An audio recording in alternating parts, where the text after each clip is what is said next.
Segundo Reis, segundo livro de Reis, capítulo 5, vamos ler alguns versículos deste capítulo. É uma história bem conhecida, creio que até as crianças presentes já devem ter ouvido falar dessa história, e vamos tentar aqui nesta noite, dirigidos pelo Espírito Santo de Deus, entender o que Deus tem a nos ensinar com essa história, amém?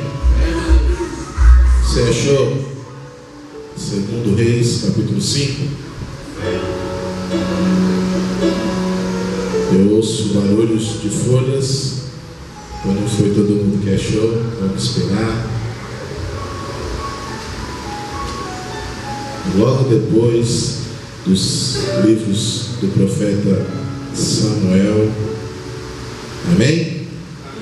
E Naamã, chefe do exército do rei da Síria, era um grande homem diante do seu Senhor, e de muito respeito, porque por ele o Senhor dera livramento aos sírios, e era este varão valoroso, porém leproso.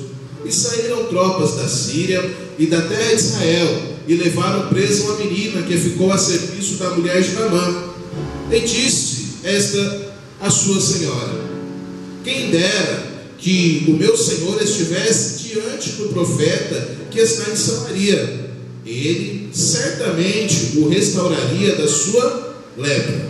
Então entrou Naamã e o notificou a seu senhor, dizendo: assim falou a menina, que é da terra de Israel.